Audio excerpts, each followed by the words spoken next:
तहरीके तालिबानी पाकिस्तान के प्रवक्ता अगर यह धमकी दे रहा है तो इसलिए दे रहा है कि उसको अपनी सफलता पर पूरा विश्वास है। जिस ढंग से उसने कहा कि हमने 3 किलोमीटर दूरी से उस हेलीकॉप्टर को मार गिराया है, और वो हेलीकॉप्टर इसीलिए पूरी तरह क्षतिग्रस्त नहीं हुआ कि जिस समय उस पर हमला किया गया उस समय वो मुड़ रहा था और इसीलिए उसको कम क्षति हुई। हम सब जानते हैं कि उस हेलीकॉप्टर में 2 नॉर्वे और फिलीपींस के राजदूत मारे गए, इंडोनेशिया मलेशिया के राजदूतों की पत्नी मारी गई, पायलट मारा गया। तो इस प्रकार से 2 राजदूतों सहित कुल 7 लोग मारे गए। ये तो संजोग कहिए कि उस हेलीकॉप्टर में ज्यादा लोग नहीं थे, नहीं तो ये राजनयिकों का एक पर्यटन टूर था पाकिस्तान के लिए, जिसमें कि कई हेलीकॉप्टर से करीब 37 देशों के दूत उसमें जाने वाले थे।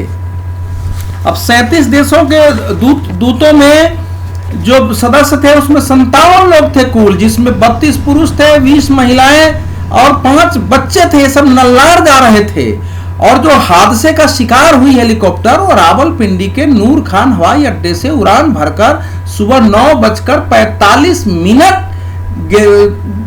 तक गिलगित क्षेत्र में पहुंच चुका था।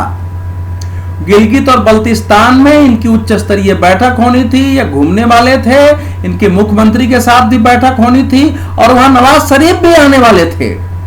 संजोग कहिए कि जो हेलीकॉप्टर दुर्घटनाग्रस्त हुआ उसमें इंडोनेशिया, उसमें लेबनान, उसमें मलेशिया, उसमें नीदरलैंड, रोमानिया, नॉर्वे, दक्षिण अफ्रीका, फिलीपींस और पोलैंड के राजदूतों को जाना था। ये तो संजोग से सारे उसमें शामिल नहीं हुए।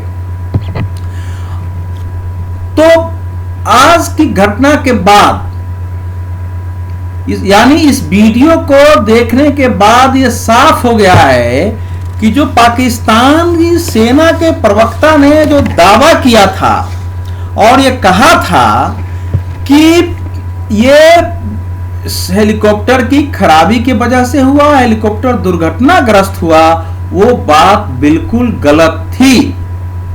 ये वीडियो साफ बता रहा है कि मिसाइल लॉन्च किया गया था।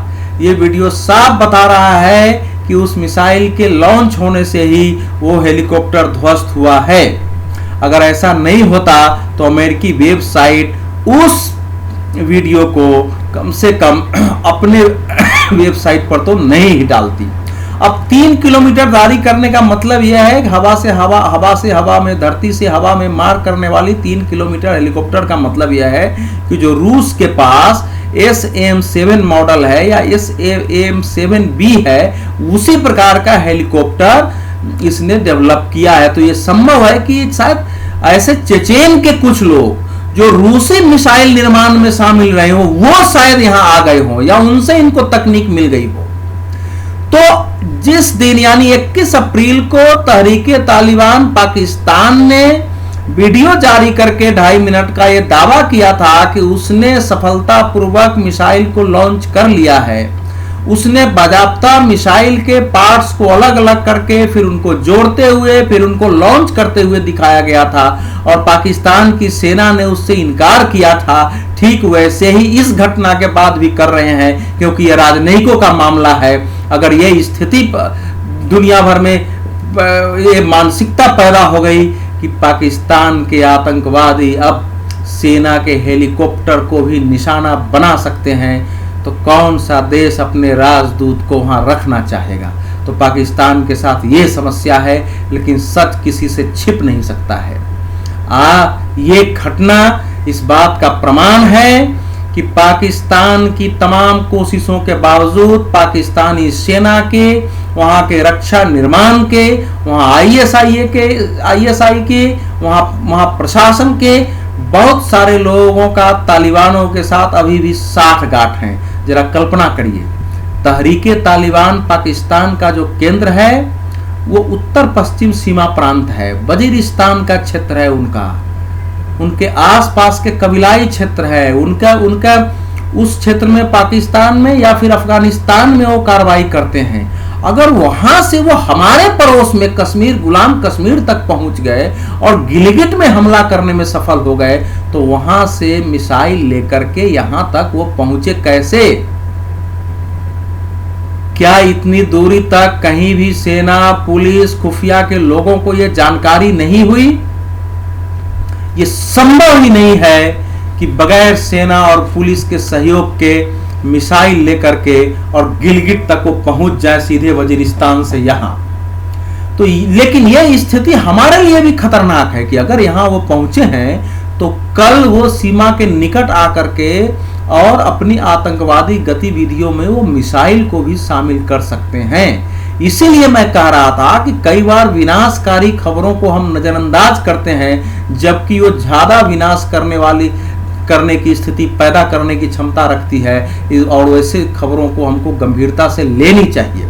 आश्चर्य की बात है कि दुनिया भी अभी इसको गंभीरता से नहीं ले रही है। जिस दिन तालिबान ने लॉन्च करने का मिसाइल घोषणा की, जिस दिन उसने कहा कि अल्लाह की कृपा से हम अब ज्यादा से ज्यादा दुश्मनों का विनाश कर पाएंगे, जिस दिन उसने कहा कि हमारे पास ऐसे तकनीकी विशेषज्ञ मौजूद हैं जो कि एक से एक मारक जो है परिष्कृत हथियार, परिष्कृत उपकरण बना रहे हैं, हमारे पास प्रशिक्षित लोग हैं जो इनका संचालन कर सकते हैं, उनको भी उस ढंग से गंभीरता से नहीं लिया गया। लेकिन इस घटना के द्वारा उन्होंने साबित कर दिया कि उनके पास ये निर्माण करने वाले भी हैं, उनके पास निर्माण करने की सामग्रियां भी हैं, उनके पास इनको ढोने की भी सामग्री है, उनके पास इनको चलाने वाले प्रशिक्षित लोग भी हैं। यानी जिस ढंग से एक पूरा सैन्य संगठन होता है, जिसकी आयुध निर्माण प्रणाली होती है, जिसके वैज्ञानिक शोध का रिसर्च और डेवलपमेंट होते हैं, शोध होते हैं, जिस प्रकार से उनके यहाँ प्रशिक्षण दिया जाता है चलाने का, उनकी सामग्रियां आती है, ठीक उस ढंग से भले ही छोटे स्तर पर हो,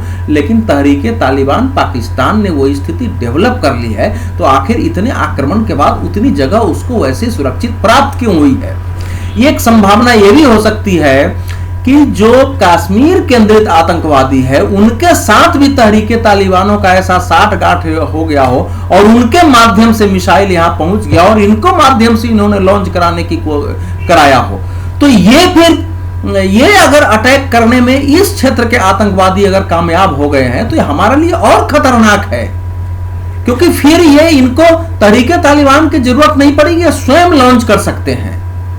तो भले नवाज शरीफ इसमें बाल बाल बच गए हों, क्योंकि जो तहरीके तालिबान का प्रवक्ता है उसने बहुत साफ साफ कहा है कि भैया हमारे निशाने पर तो नवाज शरीफ थे, वो तो संजोग से दूसरे हेलीकॉप्टर पर थे इसलिए बच गए, नहीं तो हम तो उनको खत्म करना चाहते थे। ये संभव है कि शायद दुनिया के अभी विरोध से और उससे बचने के लिए भी यह बयान दिया जा रहा हो, या ये सच भी हो। लेकिन नवाज शरीफ को समझना चाहिए कि खतरा कैसे उनके सिर पर मंडरा रहा है।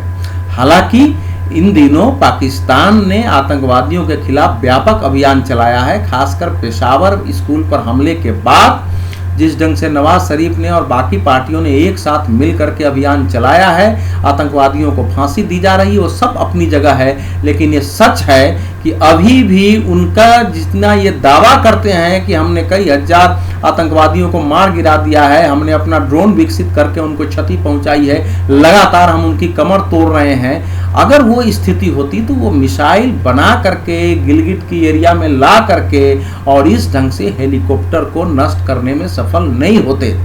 तो ये दुनिया के लिए भी और हमारे लिए भी जागृत होने का समय है। इसको गंभीरता से लेना पड़ेगा, विशेषकर अमेरिका को गंभीरता से लेना पड़ेगा। आज ही हमने यमन से भी खबर सुनी है कि मोरक्को का एक लड़ाकू विमान को वहां के आतंकवादियों ने ध्वस्त कर दिया है। तो अगर आतंकवादी इतने सशक्त हो रहे हैं कि वे सैन्य वायुयानों और सैन्य हेलीकॉप्टरों को और अपने सामान्य तकनीकों से मिसाइल बना करके वो नष्ट कर सकते हैं, तो आप कल्पना करिए कि वो आगे और क्या विनाश कर सकते हैं। इसीलिए भारत को इस बारे में बिल्कुल और सतर्क होकर के और बिल्कुल मुखर होकर आवाज उठानी चाहिए कि पाकिस्तान आखिर क्या कर रहा है। क्योंकि पाकिस्तान अगर दुनिया की मदद ले तो इनका मुकाबला हो सकता है, लेकिन पाकिस्तान भारत से मदद लेने को तैयार नहीं है। अमेरिका की मदद के भी वो सीमाएं हैं, अपने यहाँ हमले को संप्रभुता पर हमला मानता है। लेकिन क्या इस संप्रभुता की चिंता में, पाकिस्तान के राष्ट्र राज्य की चिंता में दुनिया उन आतंकवादियों को दुनिया के विनाश का हथियार, उनकी सामग्री निर्माण करके उन पर हमले का अवसर देता रहे, ये ऐसा प्रश्न है जिसका उत्तर हम सबको ढूंढना पड़ेगा। क्योंकि उसने घोषणा कर दिया है कि अल्लाह की कृपा से हम आगे और हमला करेंगे, तो वो करेंगे हमला, और वो चूंकि हमारी सीमा तक आ गया है, इसलिए हम भी उनके ऐसे हमले से वंचित नहीं हैं। धन्यवाद।